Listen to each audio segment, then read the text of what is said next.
اس دن اذان کو 22 مسلمانوں نے اپنی جانوں کا نذرانہ دے کر مکمل کیا۔ اللہ اکبر اللہ۔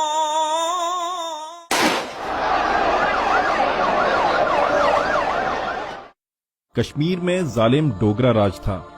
انگریزوں نے ایک سازش کے تحت 75 لاکھ سکہ نانک شاہی کے عوض کشمیر کے مسلمانوں کو ان کی سرزمین سمیت گلاب سنگھ کے ہاتھوں بیچ دیا تھا۔ اس ظالمانہ دور کی انتہا اس وقت ہوئی جب 1931 میں توہین قرآن اور خطبہ عید کی بندش جیسے سنگین واقعات رونما ہوئے۔ پوری ریاست میں ان واقعات کے خلاف مسلمان گھروں سے نکل آئے۔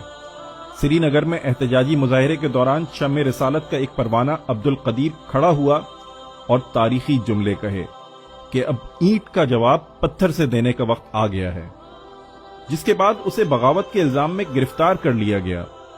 13 جولائی کو بزدل ڈوگرا انتظامیہ نے سری نگر سینٹرل جیل میں مقدمہ چلایا۔ اس موقع پر کشمیری اپنے بہادر جوان سے اظہار یکجہتی اور محبت کے لیے جیل کے باہر جمع ہو گئے۔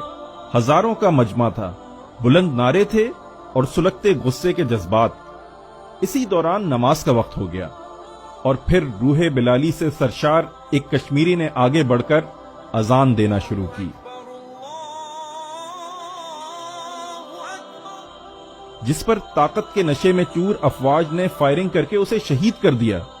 لیکن ایک اللہ پر ایمان رکھنے والوں کو اس کی بڑائی کے اعلان سے گولی کیسے روک سکتی تھی؟ ایک کے بعد ایک کشمیری اپنی جان قربان کرتا رہا اور اذان دیتا رہا۔ پھر آسمان نے تاریخ انسانی کا یہ منفرد منظر بھی دیکھا کہ ایک اذان کو 22 مسلمانوں نے اپنی شہادت سے مکمل کیا۔ اے مسلمانوں، کیا تم نے کبھی ایسی اذان سنی جس کے مؤذن 22 شہید تھے؟ 13 جولائی کو بلند ہونے والی یہ اذان آج بھی کشمیر کے ہر گھر، وادی، بستی اور میدان میں آزادی کا نعرہ بن کر گونج رہی ہے۔